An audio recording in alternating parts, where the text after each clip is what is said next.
मजा आया। वो जान दे देंगे इसके लिए। आज जो कि मैं मोदी साहब से गुजारिश करता हूँ, मैं राजनाथ सिंह से गुजारिश करता हूँ। Today, we are opening up the chaotic, dramatic and frankly exhausting world of Indian political parties. We are going to put 6 major players under the microscope today. The BJP, Congress, AAP, TMC, TVK and Shiv Sena. For each, we are doing a strict, detailed breakdown to see where they came from, on what they have actually excelled at, and on their glaring, sometimes hilarious, drawbacks. We are taking legit specifics here. Let's dive in.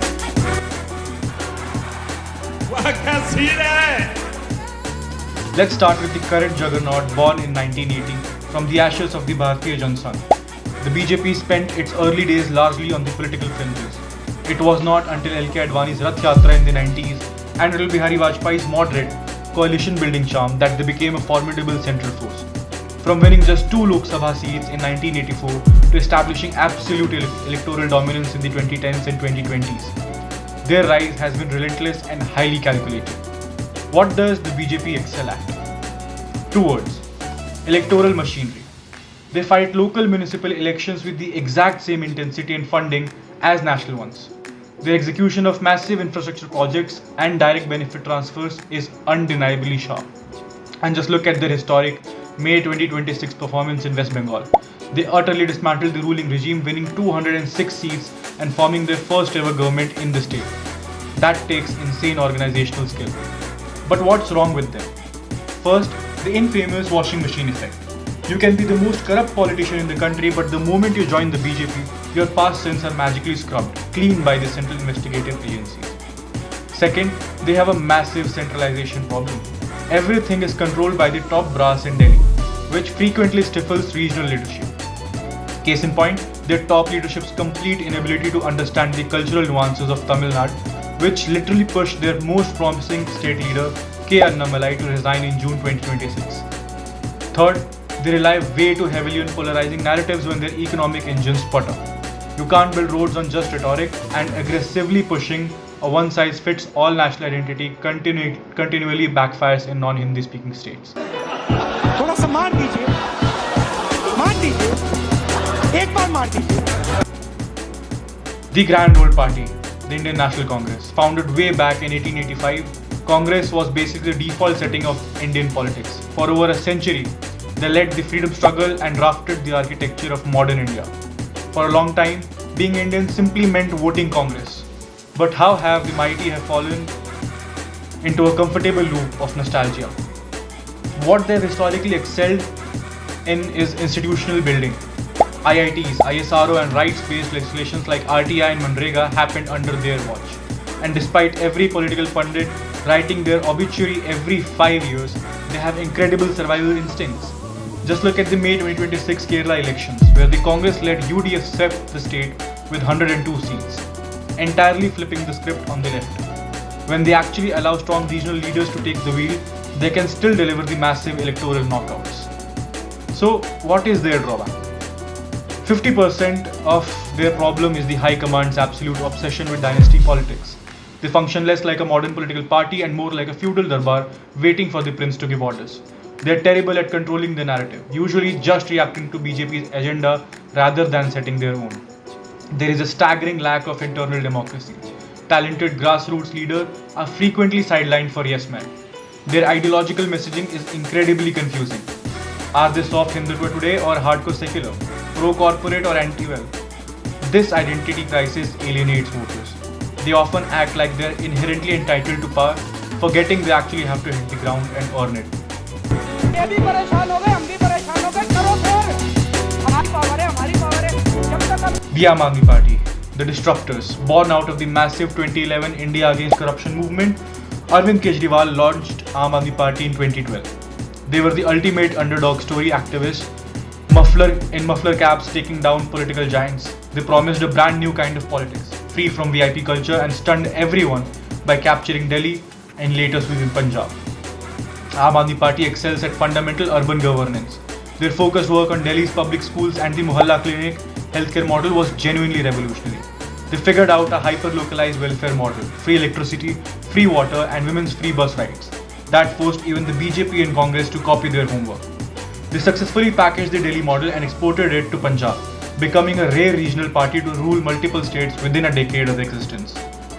But here is where it gets messy. For a party born out of decentralized democratic movement, Aam Aadmi Party has become shockingly centralized. The high command in AAP is essentially a one-man show. Anyone who boldly disagreed with the coup leadership in the early days was unceremoniously kicked out. Additionally, their expansion strategy is deeply flawed. They lack a concrete ideological anchor. They flip-flop on sensitive national issues depending on what the vote bank demands, playing the secular card one day and aggressively reciting the Hanuman Chalisa the next. Furthermore, their governance model heavily relies on immense state subsidies, raising massive red flags about long-term financial sustainability. And let's not ignore the ultimate irony. A party that literally campaigned against corruption has seen its top leadership routinely battle severe graft charges and jail terms.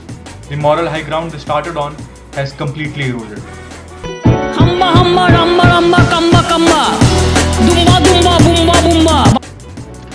The Trinamool Congress (TMC), founded by Mamata Banerjee in 1998 after she aggressively split from the Congress, TMC's history is literally written on the volatile streets of Bengal. Didi was the ultimate street fighter who pulled off the impossible in 2011, ending the 34-year undefeated rule of the Left Front. They became the undisputed heavyweight champions of West Bengal. TMC excels at aggressive grassroots mobilization and hyper-local welfare. Their women-centric financial schemes like Lakshmi Bhandar and Kanya Shri created an impenetrable female vote bank that carried them through multiple brutal election cycles. They know how to connect with rural pearls and fight fire with fire on ground, matching their cadre strength of their rivals blow for blow. But their DNA is currently bogged down by massive drawbacks, which ultimately culminated in their total collapse in May 2026. After ruling for 15 years, they were reduced to just 80 seats as the BJP swept the state. Why? Systemic, deeply entrenched corruption. From the massive school service commission, recruitment scams to the terrifying ground reality of exploitation in Sandesh Khali, the party allowed local strongmen to run parallel economies. Their reliance on syndicate Raj, where party cadres forcefully control local businesses and construction, completely alienated the urban middle class. Furthermore, their political culture normalizes extreme violence during local body elections. You cannot sustain a government entirely on welfare handouts while the state's industrial and employment sector stagnate. The administrative hubris finally caught up to them.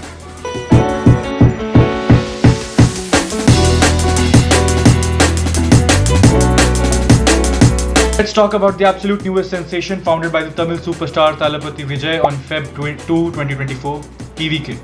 It was built on the ideals of egalitarianism and social justice. When Vijay announced his entry, critics thought it would be just another actor testing the political waters. Instead, he systematically built his cadre base and aimed straight for the throat in the 2026 assembly elections. What TVK has excelled at is nothing short of historical. They perfectly captured the youth, women, and first-time voters who were exhausted by the status quo. Their excellence lies in translating sheer cinematic charisma into organized electoral math. In May 2026 elections, TVK did the unthinkable. They obliterated the 59-year dominance of the Dravidian parties, winning 108 out of 234 seats. They emerged as the single largest party, and Vijay was sworn in as Chief Minister on May 10, 2026. They proved that a fresh promise of change could override decades of deep-rooted political affiliations. But here is the massive drawback. TVK has to face right now absolutely zero administrative track record. Winning an election on anti-incumbency and star power is one thing. Governing a complex, highly industrialized state like Tamil Nadu is another universe entirely. Their ideology, while sounding great on paper, is still practically a blur. What exactly is their stance on complex state finances, union relations, or industrial policy? Furthermore, they are heavily dependent on Vijay's personal brand. If the leadership stumbles, the party has no secondary line of defense, turning fan clubs into efficient booth managers. Work brilliantly for the campaign. But can those same fan clubs act as mature bureaucratic administrators without resorting to sycophancy? They are essentially flying the plane while building it.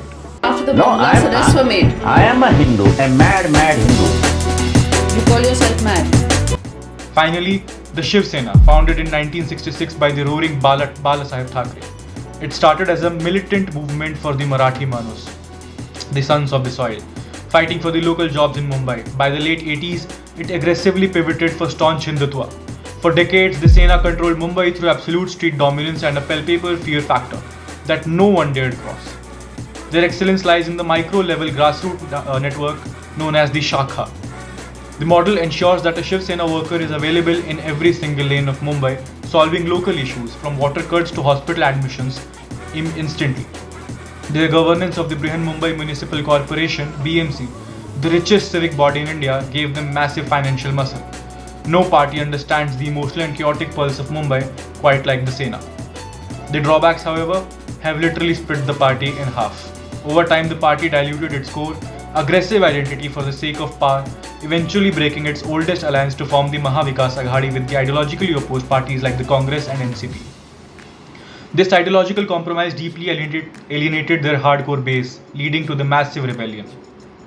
Now, the party suffers from acute identity crisis. The Sena, Uddhav Thackeray versus Sena, Eknath Shinde. It devolved into a dynastic entity where the top seat was reserved for the Thackeray family, causing immense frustration among ground-level leaders who actually shed blood to build the party.